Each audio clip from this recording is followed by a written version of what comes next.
তা যাজন সম্বন্ধে ঠাকুরের এত কথা বলা আছে।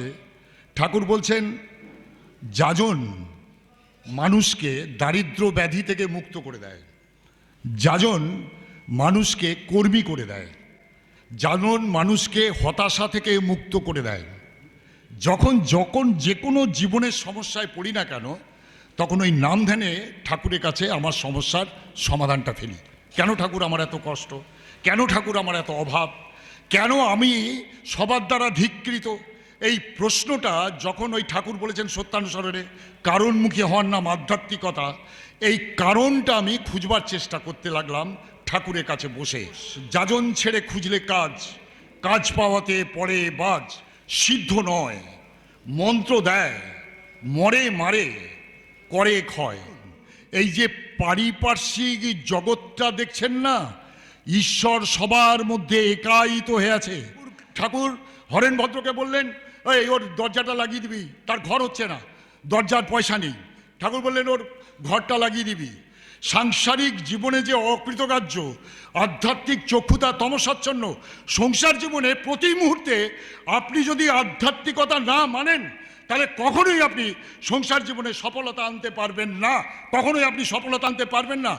আমরা মনে কিছু অর্থকাল থাকলেই সব হয়, তা হয় না। কিন্তু অর্থ থাকলে সব হয় না। কিন্তু অর্থ থাকলে মনে করুন অনেক অর্থ আছে, আপনার সুগার, প্রেসার, ডায়াবেটিস এগুলো আছে। এবার বলুন এই অর্থ দিয়ে আপনি সঞ্চয় করলেন কি?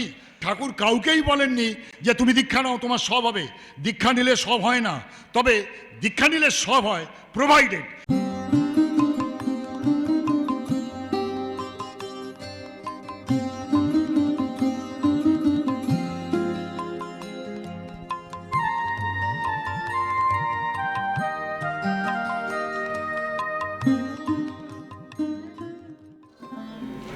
জয় গুরু।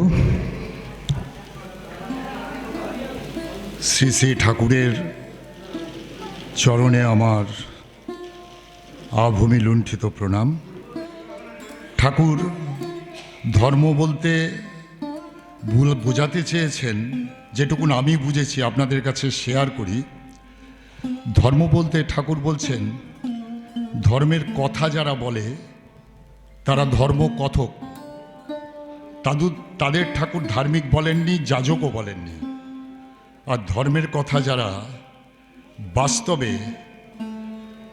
বাস্তবে ডেমনস্ট্রেশন দিচ্ছেন, বাস্তবে চরিত্রে আয়ত্ত করছেন, ঠাকুর তাদের বলছেন ধার্মিক এবং যাজক। তাদেরই বলছেন ধার্মিক এবং যাজক।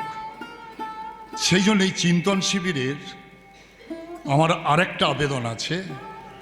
চিন্তন মানে শুধু মাথায় চিন্তা নিয়ে যাওয়া নয়। চিন্তন শিবির, হ্যাঁ, মাথায় আপনাদের কাছে চিন্তা দেওয়া হলো এই করা উচিত, এই করা উচিত, কিন্তু সেগুলো বাস্তবে যদি আমরা ডেমনস্ট্রেশন না দিতে পারি, তাহলে কিন্তু সবটাই মিসমার হয়ে যাবে। যা চলছে তাই চলবে, গড্ডালিকা প্রবাহে চলবে। কাজে আরও একটু আমাদের বাস্তবে অ্যাক্টিভেট হতে হবে, যে আমরা যা শুনছি, যা জানছি, সেটা বাস্তবে ডেমনস্ট্রেট করতে পারি কি না, এই চিন্তাভাবনাটা করতে হবে। যেমন যাজন, ঠাকুরের মূল তত্ত্বটাই আছে যজন, যাজন, ইষ্টভীতি। যাজন নিয়ে ঠাকুরের এত কথা বলা আছে। ঠাকুর বলেছে যাজন ছেড়ে খুঁজলে কাজ, কাজ পাওয়াতে পড়ে বাজ। এবং ঠাকুরের এই কথাগুলো আমি জীবনে খুব বাস্তবায়িত করবার চেষ্টা করি। তা যাজন সম্বন্ধে ঠাকুরের এত কথা বলা আছে।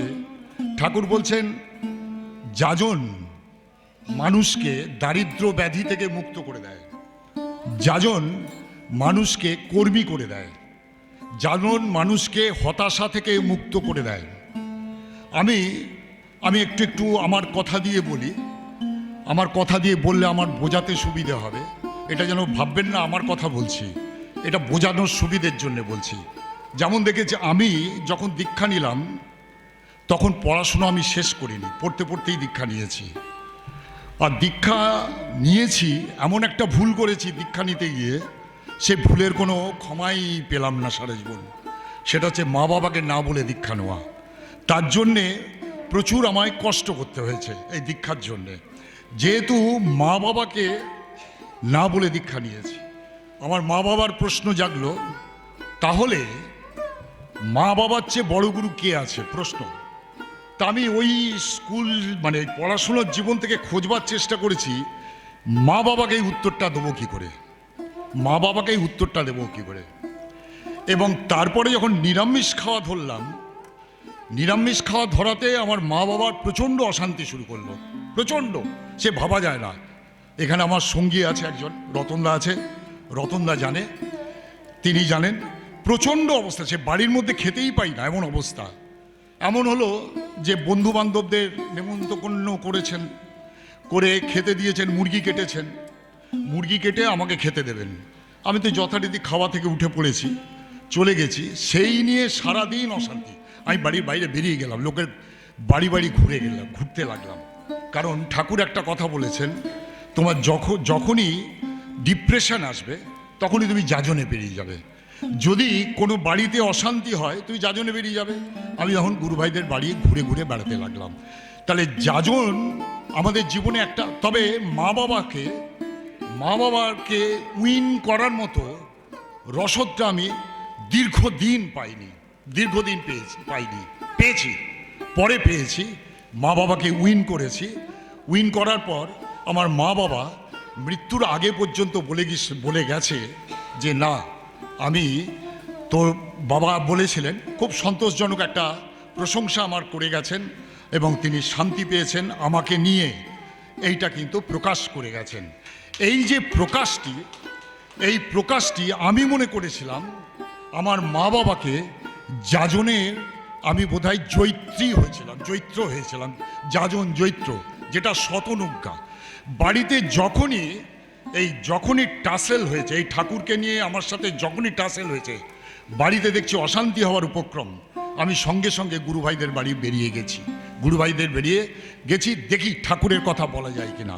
অনেক জায়গায় আটকে গেছি, বলছে ঠাকুর বলছেন যেটা তুমি নিজে বাড়ির মধ্যে প্রতিষ্ঠা করতে পারোনি সেটা লোককে বলবে কি করে। অনেক জায়গায় এও আটকে গেছি। কিন্তু এবার প্রশ্ন এসছে যে তাহলে কি আমি ঠাকুরের যাজন করব না? এইভাবে আমি বারবার নিজেকে প্রশ্ন করতে এবং ঠাকুরের দীক্ষার পদ্ধতিটা আমি যেটা বুঝতে পেরেছিলাম, ঠাকুর বলছেন কারণমুখী হওয়ার নাম আধ্যাত্মিকতা, কারণমুখী।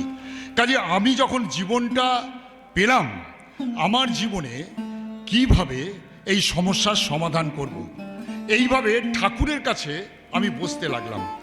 ঠাকুরের কাছে যখন বসতে প্রথম দিকে দীক্ষার পর প্রথম ঠাকুরের কাছে যখন ধ্যানের কথা বসতে লাগলাম, আমাকে আমার ঋত্বিক দেবতা প্রচণ্ড সহযোগিতা করেছেন। তিনি আমাকে খুব গুরুত্ব দিয়ে সহযোগিতা করতেন, করে তিনি বলতেন যে দেখো তাপস, মা বাবার সাথে কম্প্রোমাইজ করো না, কম্প্রোমাইজ এই ব্যাপারে করবে না। দীক্ষা নিয়েছো ঠিক আছে, কিন্তু তোমাকে ঠাকুরের পথে কিন্তু থাকতে হবে।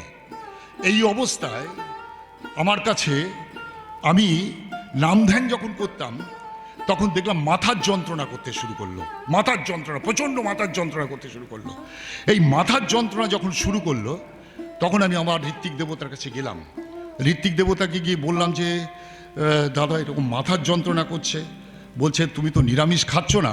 আমি বললাম যে না, নিরামিষ তো খাচ্ছি না, বাড়িতে তো প্রচণ্ড অশান্তি হচ্ছে। বলছে তুমি নিরামিষ খাওয়া শুরু করো, দেখো তো করে নাম ধ্যান করে কি হয়। তা আমি এই প্রথম নিরামিষ খেলাম এবং ঠাকুরের কাছে তখন মোটামুটি ঠিক করে নিয়েছি, যেটা ছাড়বো সেটা ধরবো না, এটা একটা ঠিক করে নিয়েছি। তা এই অবস্থায় যখন আমি নিরামিষ খাওয়া ধরলাম, বাড়িতে প্রচুর অশান্তি নিরামিষ খাওয়া নিয়ে, তখন দেখলাম 2-3 মাস পর মাথার যন্ত্রণাটা কমে গেল। এই যখন মাথার যন্ত্রণাটা কমে গেল তখন আমার এই নাম ধ্যানের ওপর একটা বিরাট আস্থা এসে গেল। সেই জন্যে ঠাকুরও বলেছেন যখন যে কোনো জীবনের সমস্যায় পড়ি না কেন, তখন ওই নাম ধ্যানে ঠাকুরের কাছে আমার সমস্যার সমাধানটা ফেলি। কেন ঠাকুর আমার এত কষ্ট, কেন ঠাকুর আমার এত অভাব, কেন আমি সবার দ্বারা ধিক্কৃত, এই প্রশ্নটা যখন ওই ঠাকুর বলেছেন সত্যানুসরণে কারণমুখী হওয়ার নাম আধ্যাত্মিকতা, এই কারণটা আমি খুঁজবার চেষ্টা করতে লাগলাম ঠাকুরের কাছে বসে। কিন্তু অচিরেই দেখা গেল যে এই কারণটা খুঁজতে খুঁজতে বেশ কিছু কারণের সমাধানও আমি পেয়ে গেলাম। অনেক কারণ যে সমাধানে পেয়েছি তা কিন্তু নয়, এখনও যেটা মনে করুন যেটা সমাধান তাড়াতাড়ি চেয়েছি সেই সমাধানটা অনেক দেরি করে এসছে। হয়তো 2-3 বছর পর হঠাৎ করে একটা সমাধান হয়ে গেল, যেটা আমি 2 বছর আগে খুঁজছিলাম সেটা 2-3 বছর পর আমি পেলাম কোনো সময় ঠাকুরের নাম করতে করতে। সেই জন্যে ধর্ম আমার কাছে, দীক্ষা ধর্ম আমার জীবনের সমস্যার সমাধান, আমার জীবনের সমস্যার সমাধান।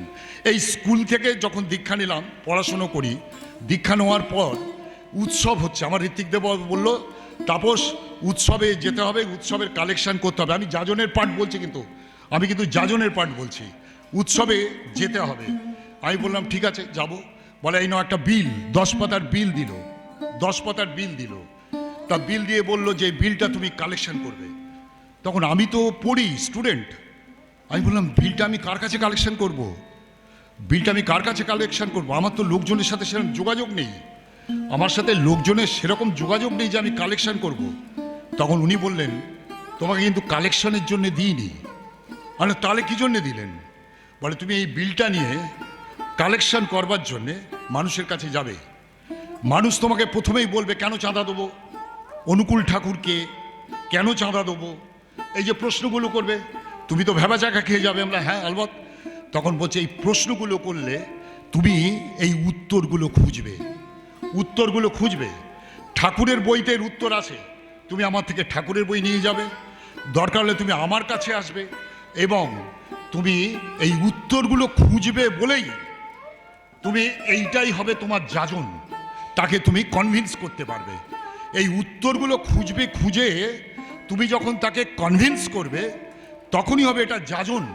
সেই জন্য আমার ঋত্বিক দেবতার দীক্ষার পর থেকে তিনি বলতেন যে তাপস যাজন ছেড়ে খুঁজলে কাজ, কাজ পাওয়াতে পড়ে বাজ। আমি চেষ্টা করেছি, এখানে রতনদা আছে, আরেকজন নেই, নির্মলদা, আমি নির্মলদা এই দুজনের কথা এসে যায় দীক্ষার পর থেকে, নির্মল পালদা, দীক্ষার পর থেকে চেষ্টা করেছি এই যাজন করে যত মানুষকে দীক্ষা দেওয়াবো, যাজন করে দীক্ষা দেওয়াবো। সে কি একটা সময় গেছে, সেই সময়টা ঠাকুরকে নিয়ে যাজনকে নিয়ে যাজন করে যে আনন্দ আমরা পেয়েছি, সেই সময়টা এখনো স্মরণ করলে ভাবি এখন সময়টা টোটালি উল্টো। এখন দীক্ষার পর যাজনটা কেউ কিছু মনে করবেন না, আমার মনে হয়েছে, আমার যেটুকু দেখা মনে হয়েছে, যাজনটা কিন্তু সেভাবে হচ্ছে না, যাজনটা কিন্তু সেভাবে হচ্ছে না। তবে কি দীক্ষা হচ্ছে না? দীক্ষা হচ্ছে, দীক্ষা হচ্ছে না যাতা নয়। আমার বাড়িতে আমি 4 জন দীক্ষা নিয়েছি, আমার নাতনিকে বললাম এই দীক্ষা নে, দীক্ষা হলো, দীক্ষা হলো। এই যাজনটা অলরেডি তৈরি হয়ে আছে বলে সেই ফসলটা পাচ্ছে, কিন্তু নতুন করে যাজন কিন্তু আর হচ্ছে না। কিন্তু আমি যখন এই ঠাকুরের রাজত্বে এলাম তখন আমাদের সময়টা ছিল যে যাজন করব, এবং একটা কম্পিটিশান ছিল কি না, যে কোনো মানুষই হোক না কেন তাকে ঠাকুরের আদর্শে উদ্বুদ্ধ করবই করব। আমি দক্ষিণ 24 পরগনায় একটা জায়গায় যাই, এখনও যাই, বিভিন্ন জায়গায় যাই।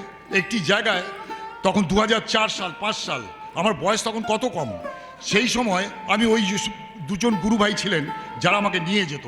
আমি না একদম যাজন করো, যে যত প্রশ্ন করবে যা কিছু থাকবে সবটাই কিন্তু আমরা চ্যালেঞ্জ করে নেব, আমরা বুঝিয়ে দেবো। তো ওরা আমাকে ডাকতো, ডেকে বুঝলেন বলে একজন মিন্টে, আলিপুর মিন্টে কাজ করে, তাকে কিন্তু আপনাকে যাজন করতে হবে, তাকে কিন্তু আপনাকে যাজন করতে হবে। আমি বললাম ঠিক আছে যাজন করব, চলুন।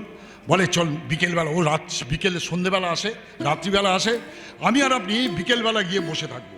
বলে ঠিক আছে। ওরা 2 জন, আমি একা। বিকেলবেলা গিয়ে ওই মিন্টের যে ভদ্রলোক কাজ করে সে কিন্তু আসেনি, আমি জানি না, আমি শুধু তার সম্বন্ধে এইটুকুন জানি সে মিন্টে কাজ করে, তার সম্বন্ধে হোয়ার অ্যাবাউটস কিছু জানি না, সে মিন্টে কাজ করে এটুকুন জানি। তাকে আমাকে যাজন করতে নিয়ে গেছে, সন্ধেবেলা গিয়ে পৌঁছেছি। তাই বললাম এই শুন প্রার্থনা করে নি। ও ছেলে মেয়ে 3টে ছেলে, 2টো বউ, ছোট ছেলের বিয়ে হয়নি, তার স্ত্রী আছে, তার আবার 2টো বিয়ে। একটা বিয়ে আলিপুরে মিন্টের পাশে একটা ফ্ল্যাট নিয়ে থাকেন, আর একটা বউ গ্রামের বাড়িতে রেখে দিয়েছে, তার ছেলে মেয়েগুলো এখানে আছে। তা আমি বলছি কি যাজন করবো, বলে এখনো আসেনি দাদা, এখনো আসেনি।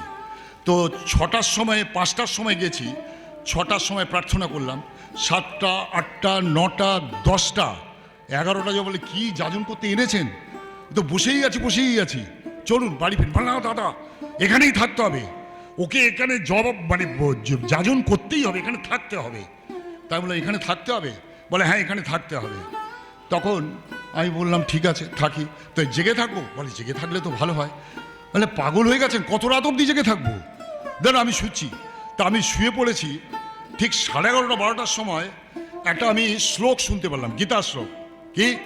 যদা যদা হি ধর্মস্য গ্লানির ভবতি ভারত, বলে একটা বোতল হাতে, একটা খালি গায়ে, জামাটা কাঁধে, এই রকম ভুঁড়ি ওলা লোক টলতে টলতে বোতল হাতে ওই দরজা দিয়ে ঢুকছে। তখন সবে আমার ঘুমটা লেগেছে। তখন ওই কর্মী দুটো, আমার সঙ্গে যে কর্মী আছেন, দাদা দাদা এসে গেছে। আরে কে?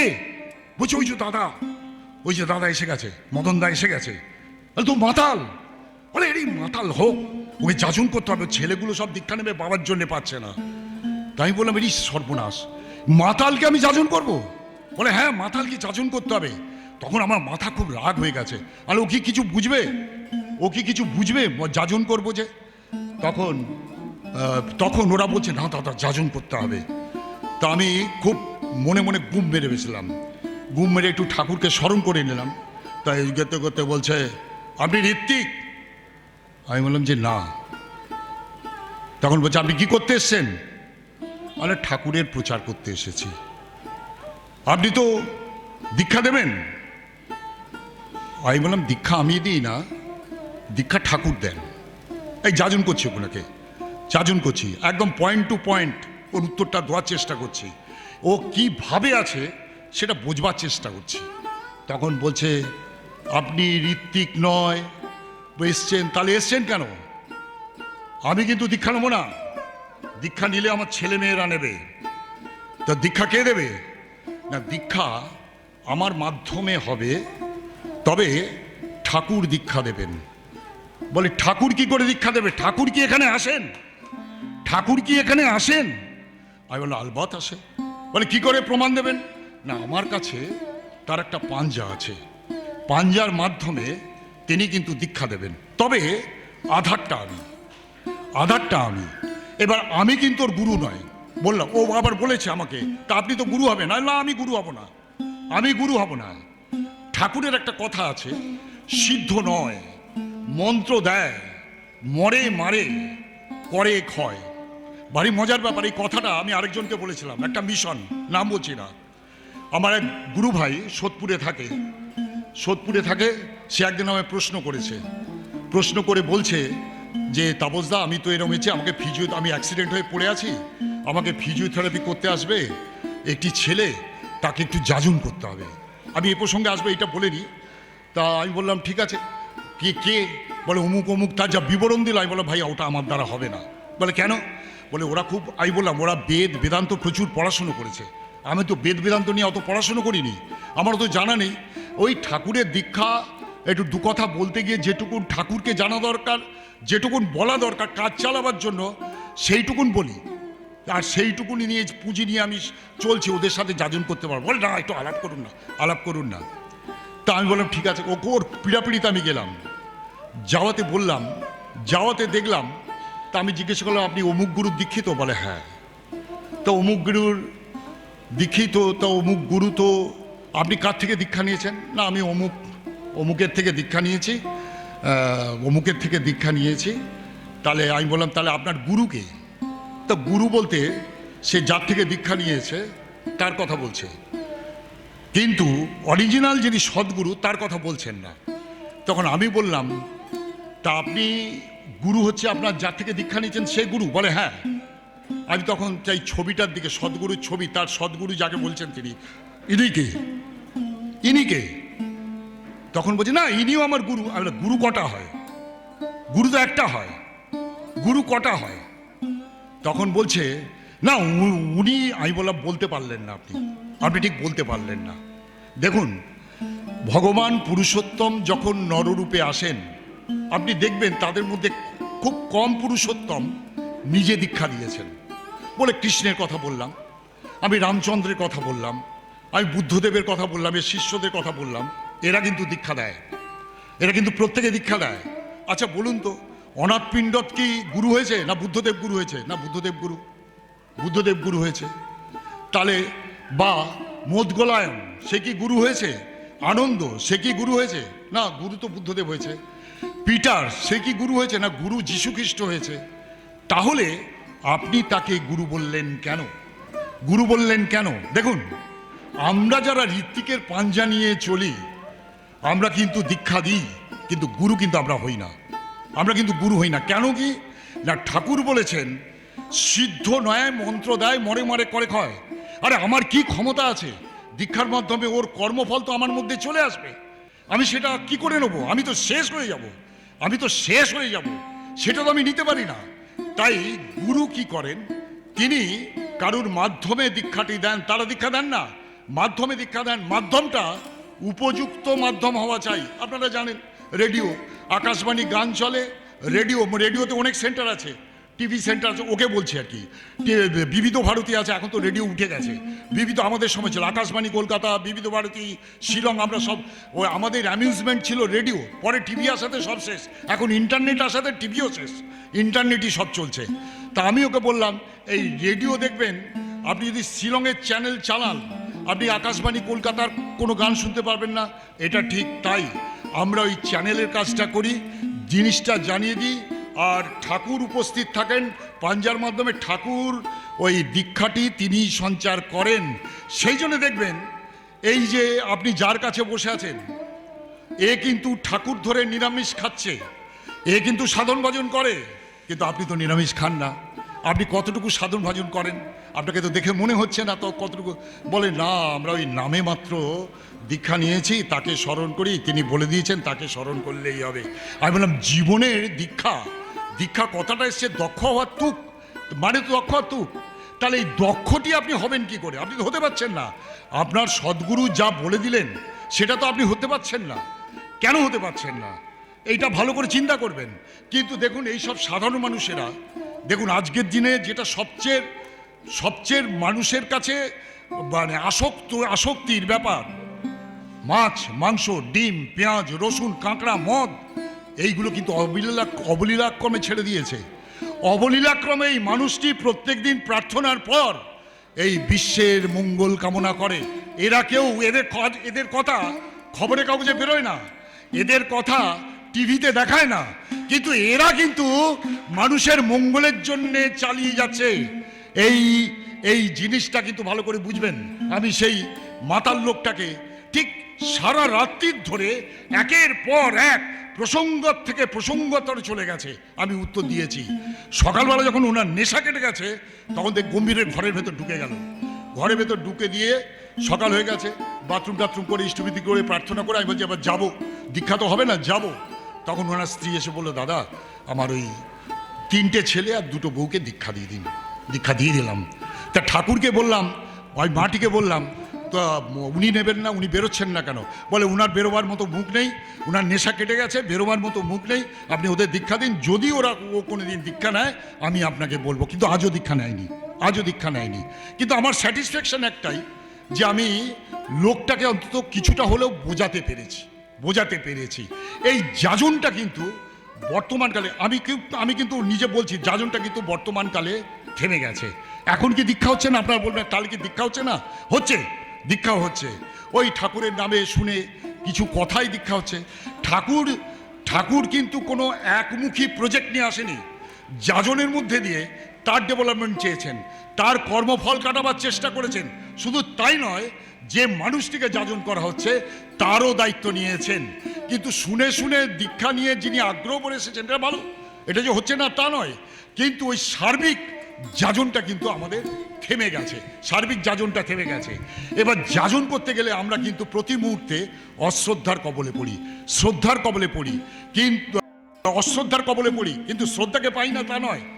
আমি এই স্বর্ণময়ী স্কুল দিয়ে ঢুকতে বলছে চুলটা সাদা, ধুতি পাঞ্জাবি, এটা দেখে বলছে একজন মহিলা লাঠি নিয়ে যাচ্ছিলেন, বলছে দাদা দাঁড়াবেন? আমি বললাম হ্যাঁ। বলে খুব ভালো লাগছে। আর কি ভালো লাগছে বলুন তো? বলছে চুলটাও সাদা, সাদা ড্রেস আজকের সমাজে দেখা যায় না, দেখতে পাই না, সেই জন্য বড় ভালো লাগছে। আমি একটু মুচকে হাসলাম। হয়তো কিছু বলার দরকার ছিল আমার, কিন্তু আমি বলতে পারিনি, চলে এসেছি। কাজেই আপনাদের একটা কথা বলি, যে যাজন মানে কিন্তু আপনি কিছু না জানতে পারেন, না জানুন, তাতে কোনো ক্ষতি নেই। আপনাকে যাজনই আপনাকে জানিয়ে দেবে, যাজন আপনাকে শিক্ষিত করে দেবে, যাজন আপনাকে ঠাকুরের কাছে এনে দেবে। এটা কিন্তু ঘটনা।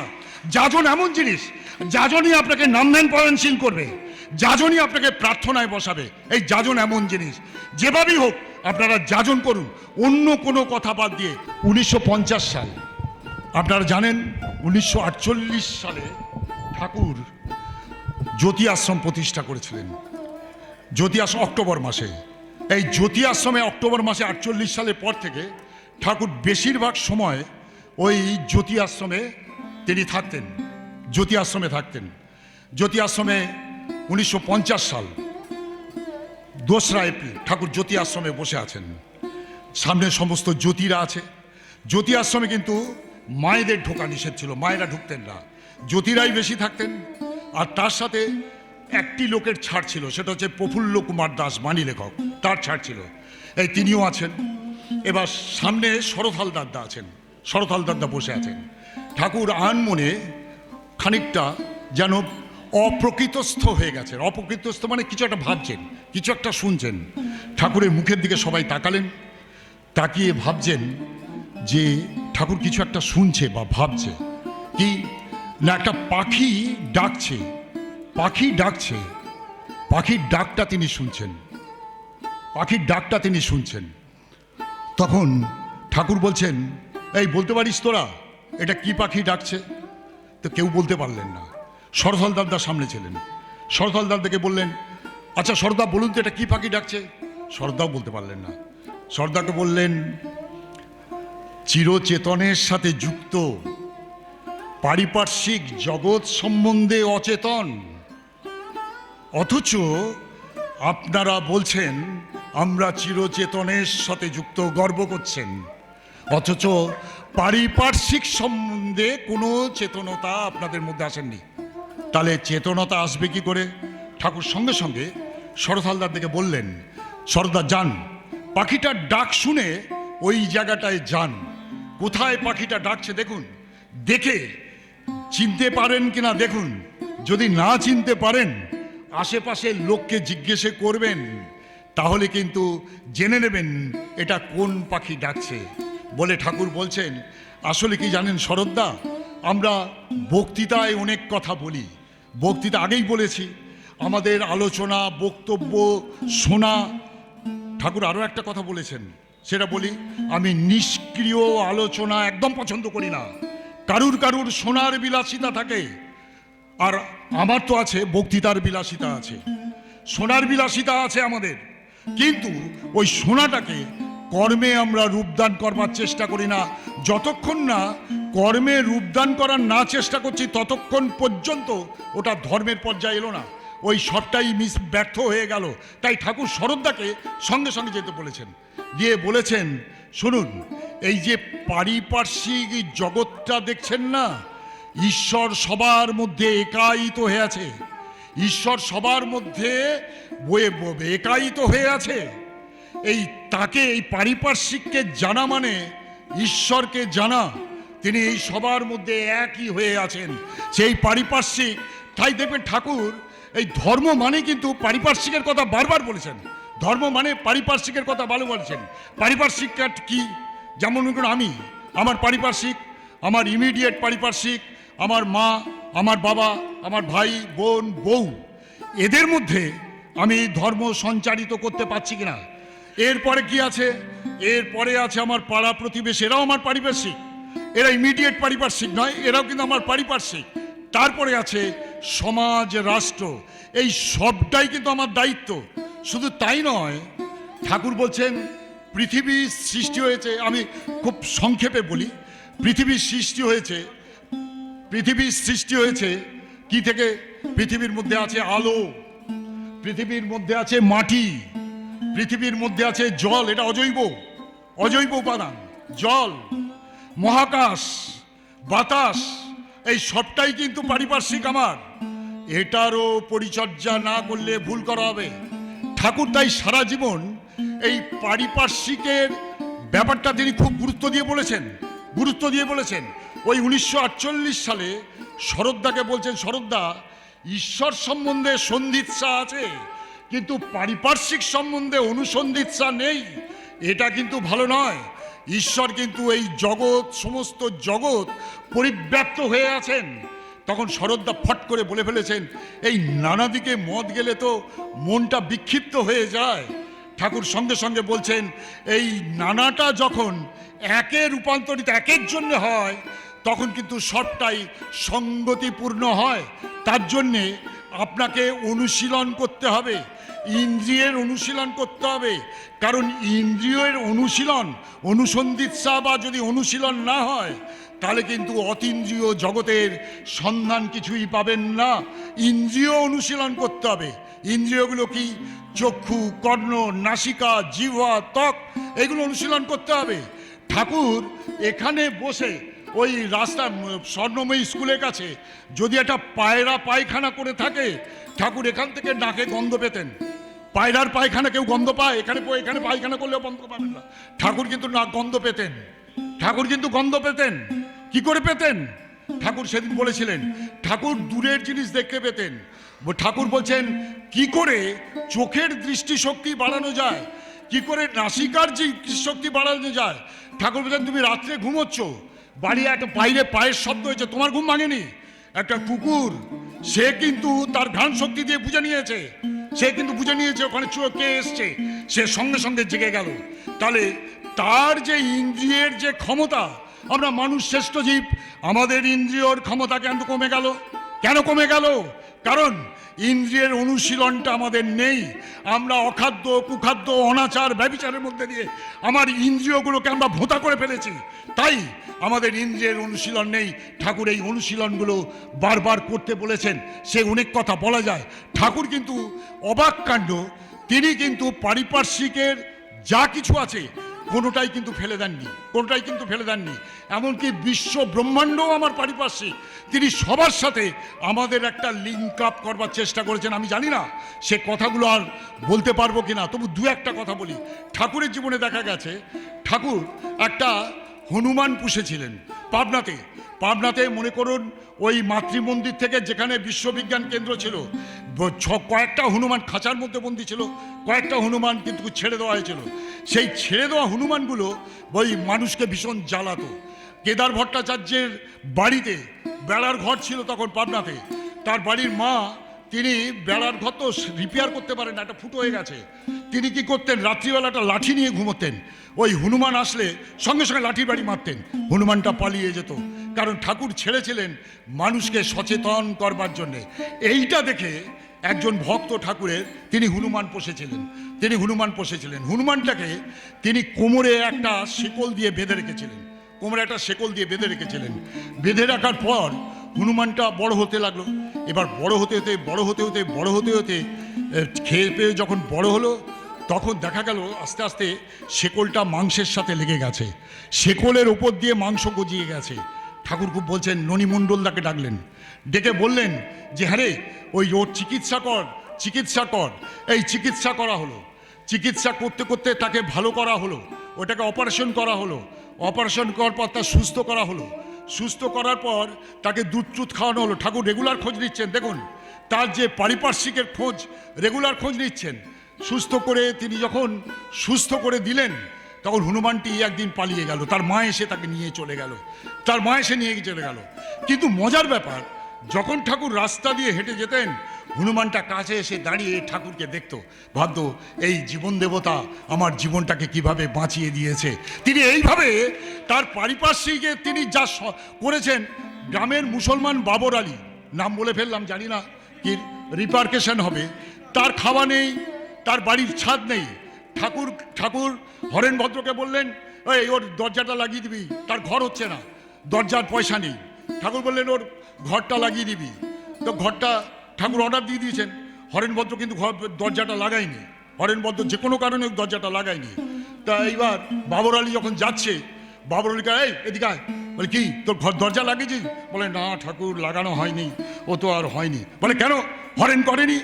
বলছে না ঠাকুর। হরেনকে ডাকতো, হরেন ভদ্রদা এসছে। তা হরেন ভদ্রদা আসা বলছে যে কিরে হরেন, তোকে যে বললাম ওর দরজাটা লাগিয়ে দিতে। বলে ঠাকুর ফিলান্থ্রপিতে পয়সা নেই। ওটা বলছে হরিপদ শাহ বললো ওটা উঞ্চবৃত্তির কারখানা, ওখানে পয়সা থাকে না, তুমি আমি পয়সা দিতে পারবো না, নেই ফিলান্থ্রপিতে আমার পয়সা নেই। পাবনার সেই আশ্রমে কি অভাব দেখুন। সেই সময়কার কথা বলছি, 50টা টাকা ফিলান্থ্রপিতে নেই যে দেবে, দিতে পারেনি। ঠাকুর সঙ্গে সঙ্গে বলছে ঠিকই তো বলেছে, ওখানে পয়সা নেই তো, তা তুই তো আমাকে বলতে পারতিস, আমি দিতাম। তখন ঠাকুর বললেন কিশোরীদাকে বললেন এই 50 টাকা কিশোরী ভিক্ষা দাও, ডাক্তার ভিক্ষা করো। ভিক্ষা করে ওকে দিলেন, হরেন ভদ্রতাকে দিলেন। হরেন ভদ্রতা কি করলেন দেখুন, ঈশ্বর আধ্যাত্মিকতা এটা বড় সাংঘাতিক জিনিস, এটা বাস্তবকে বাদ দিয়ে নয় কিন্তু। ওই জন্য ঠাকুরের একটা বাণী আছে, সাংসারিক জীবনে যে অকৃতকার্য, আধ্যাত্মিক চক্ষুতা তমসাচ্ছন্ন সংসার জীবনে প্রতি মুহূর্তে আপনি যদি আধ্যাত্মিকতা না মানেন, তাহলে কখনোই আপনি সংসার জীবনে সফলতা আনতে পারবেন না, কখনোই আপনি সফলতা আনতে পারবেন না। ঠাকুরের সবাসন যে আপনাকে কত জায়গা থেকে আপনাকে মুক্ত করে দেবে সে ব্যাখ্যা নিশ্চয়ই পরবর্তী যারা আজকে কর্মী সম্মেলন এখানে সারা দিন সন্ধ্যা অবধি হবে, নিশ্চয়ই অনেক আলোচনা হবে। আলোচনায় যাওয়ার আমার অবকাশ নেই, আমার বোধহয় এবার সময় সংক্ষিপ্ত হয়ে আসছে। ঠাকুর কিন্তু এই পারিপার্শ্বিক জগৎ সম্বন্ধে 1948 সাল ঠাকুরের বাণী লেখক প্রফুল্ল দাসদা তিনি লিখছেন, তিনি বলছেন 1948 সাল আমি তখন 14 ঘন্টা ঠাকুরের বাণী লিখি, 14 ঘন্টা, 24 ঘন্টার মধ্যে 14 ঘন্টা তিনি ঠাকুরে বসে বাণী লিখছেন। বাণী লিখতে লিখতে ঠাকুর একদিন ওই বলছে যে আমরা যদি পরিবেশের চর্চা না করি তাহলে কিন্তু আমি যতবারই যাই হই না কেন আমার জীবনটা এক পাশে হয়ে যাবে। খুব ভালো করে জেনে রাখবেন, আমাদের বর্তমান আধুনিক যুগে জীবনটা এক পেশে হয়ে গেছে। আমরা মনে কিছু অর্থকাল থাকলেই সব হয়, তা হয় না কিন্তু। অর্থ থাকলে সব হয় না কিন্তু। অর্থ থাকলে মনে করুন অনেক অর্থ আছে, আপনার সুগার, প্রেসার, ডায়াবেটিস এগুলো আছে, আবার আপনার ওই যে কি বলে নার্ভের রোগও আছে। ডাক্তার আপনাকে বলেছে উচ্ছে সেদ্ধ কাঁচকলা সেদ্ধ ছাড়া কিছু খাবেন না, এটা বলেছে। আর গদিতে শোয়া যাবে না, কাঠে শুতে হবে, নাহলে কিন্তু আপনার এই রোগটা সারবে না। এবার বলুন এই অর্থ দিয়ে আপনি সঞ্চয় করলেন কি? তাহলে এই অর্থ আপনাকে কি দিল? আপনার জীবনের প্রকৃত সুখ দিল? তাই ঠাকুর বলছেন সার্বিক উন্নতি। মানুষগুলো যখন আমার কাছে এসে দাঁড়ায় দেখে মনে হয় সব বচকান মাল, পাবনার ভাষা বচকান মাল মানে ভূতে মানুষ, কার একটা চোখ নেই, কার একটা হাত নেই, কার একটা পা নেই। ঠাকুর এই ধর্ম চাননি, ঠাকুর হচ্ছেন সার্বিক ধর্ম, সার্বিক উন্নতি। মনে করুন একমুখী উন্নতি করছি, মনে করুন একটা মানুষের এই হাতটা, ডান হাতটা যদি আরো 2 হাত বড় হয়ে যায়, এই বাঁ হাতটা যদি, গলাটা যদি, দেহটা যদি সেই অনুযায়ী না হয়, তাহলে লোকে কিন্তু আমার দিকে তাকিয়ে থাকবে, মজা দেখবে। আজকে কিন্তু আমরা সেই মজার খরাব হয়ে যাচ্ছি, একমুখী উন্নতিতে ছুটেছি। ঠাকুর যে সার্বিক উন্নতির কথা বলেছেন সেই উন্নতির কথা আমরা কিন্তু ভুলে গেছি। শুধু একটা কথা বলে কথা শেষ করি, এই বিশ্ব ব্রহ্মাণ্ড ঠাকুর, এই যে আকাশ, বাতাস, আলো, জল, এই যে ভূত মানে এইটার কি করে পরিচর্যা করব, ঠাকুর তার জন্য আমাদের ইষ্টভীতি দিলেন, তার জন্যে আমাদের প্রার্থনা দিলেন। আমরা প্রার্থনা কিন্তু আমরা মানে বুঝি না, আর আমরা সম্পূর্ণ প্রার্থনা করিও না। আমরা প্রার্থনা নিয়ে সঙ্গটাকে ডিভিশন করে ফেলেছি, ঠাকুরের প্রার্থনার গুরুত্বটাই হারিয়ে দিয়েছি। প্রার্থনার মধ্যে যে পরিবেশ বন্দনা, এই সূর্যের আলো, এই পৃথিবী, জল, মাটি কিভাবে জীবনের কাজে লাগাবো, কিভাবে বন্দনা করব, এই প্রার্থনা আর্য সন্ধ্যার মধ্যে আছে। আর্য সন্ধ্যার মধ্যে আছে যেগুলো এই অপমার্জন আছে, অঘমর্ষণ আছে, গায়ত্রী মন্ত্র আছে, সূর্য উপাসনা আছে, আত্মশুদ্ধির মন্ত্র আছে। এইগুলো আমরা কিচ্ছু করি না, আমরা শুধু ওই সমবেত ক্রমটাকে মানি। ঠাকুর বলছেন এই আর্য সন্ধ্যার প্রার্থনা করতে হবে। শুধু তাই নয়, সন্ধ্যা লাগার সাথে সাথে ঠাকুর বলেছিলেন সায়ন্তনী মন্ত্র পাঠ করবে। ওই যে সূর্য পাঠে বসেছে, এই মন্ত্রটি পাঠ করবে। এই যে ভূতের বন্দনা, এই যে অজৈব যোগের বন্দনা, তার থেকে জীবনের রসদ নেওয়া, এইগুলো কিন্তু প্রার্থনার মধ্যে আছে। আর ইষ্টভীতির মধ্যে আমরা ইষ্টভীতি করি, আমরা বেশিরভাগ মানুষ ইষ্টভীতি করি। ইষ্টভীতিটা 30 দিনের দিন জমা দিই, হয়তো ভাতৃভোজ্য দিই, কিন্তু ভূতযজ্ঞ রাখি তো। এই ভূতযজ্ঞটা কিন্তু দুস্থ মানুষ শুধু নয়, এই পরিবেশ সবার সেবা করার জন্যে, সেইটার জন্যে ভাবনাটা ঠাকুর কিন্তু ভেবেছিলেন। আমার মনে হয় ঠাকুর যে চিড়িয়াখানা করেছিলেন, আশ্রমটাকে যেভাবে সাজিয়েছিলেন, এই সবটাই কিন্তু ধর্মের একটা নতুন ডেমনস্ট্রেশন দেওয়ার জন্যে, যে একটা মানুষ বেড়ে ওঠার জন্যে যা যা প্রয়োজন সেটা যেন আশ্রম থেকে পায়, এইটার জন্যই কিন্তু তিনি তার আশ্রমটাকে তৈরি করেছিলেন। কথা সংক্ষিপ্ত করে নিই, এই যে বিশ্ব জগৎ আমাদের কাছে কি দিতে পারে, তার পারিপার্শ্বিকের সেবা না করলে ঠাকুর তো বলেছেন, প্রফুল্লদার মনে একটু খটকা লাগলো, বলে ঠাকুর এই বাণীটা তো আমার জন্যে প্রযোজ্য নয়। তখন প্রফুল্লদা বলছে, ঠাকুর বলছেন কেন তোমার জন্য প্রযোজ্য নয় কেন? আমার ঈশ্বরের যে বাণী সবার জন্য সমান প্রযোজ্য।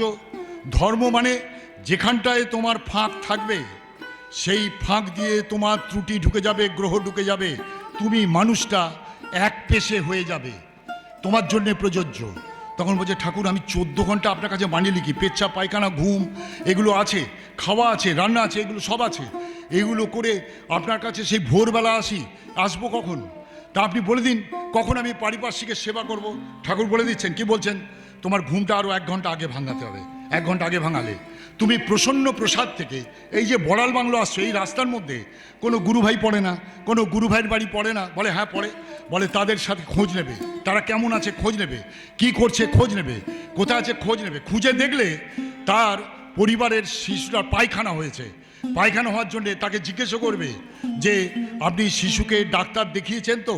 সে হয়তো ডাক্তার দেখাবার পয়সা নেই, সঙ্গে সঙ্গে তোমার কর্তব্য হবে তার ডাক্তার দেখার পয়সাটি জোগাড় করে দেওয়া। এইবার ডাক্তার দেখার পয়সা জোগাড় করে দেওয়ার পর তাকে জিজ্ঞেস করবে তার পথ্য আছে কিনা, অর্থাৎ কাঁচকলা আছে কিনা, থানকুনি পাতা আছে কিনা, এটা খোঁজ নেবে। যদি দেখো সেটা সে জোগাড় করতে পারেনি, তাহলে কিন্তু তোমাকে ওই জোগাড় করে দিতে হবে। দিয়ে যদি এখানে কটায় আসো, বলে ঠাকুর 6টায় আসি, একদম 6টায় আসতে হবে, ওখানে 1 মিনিট লেট করলে চলবে না। ঠাকুর প্রফুল্ল দাসকে পর্যন্ত পারিপার্শ্বিক সেবার গুরুত্বের কথা এত গুরুত্ব দিয়ে বলেছিলেন। কাজেই পারিপার্শ্বিক আরও অনেক কথা বলার আছে। পারিপার্শ্বিক আমাদের জীবনে বেঁচে থাকার একটা অস্ত্র, আর এটাই যাজন। আজকে সাবজেক্টটা বড় সিমিলারিটি আছে, যাজন এবং পরিবেশ চর্যা। এই পরিবেশ চর্যাটাই যাজন, আর এই পরিবেশ চর্যাটা যদি আমরা করতে পারি তাহলে আমাদের দীক্ষার প্রসার অটোমেটিক্যালি বলতে হবে। কাউকে দীক্ষার কথা বলতে হবে না। ঠাকুর কাউকেই বলেননি যে তুমি দীক্ষা নাও তোমার সব হবে। দীক্ষা নিলে সব হয় না, তবে দীক্ষা নিলে সব হয় প্রোভাইডেড এখানে একটা প্রভিশন আছে। প্রভিশনটা কি না, আমাকে কোনো কিছুর বিনিময়ে ঈশ্বরের কাছে এলে চলবে না। আমার জীবনটা যেন ইষ্টভীতি হয়ে ওঠে, পয়সা দেওয়া ইষ্টভীতি নয়, জীবনটাই যেন ইষ্টভীতি হয়ে ওঠে, তাহলেই বোধহয় আমার জীবন সার্থক হবে। এইটাই আজকে এইখানেই শেষ করলাম।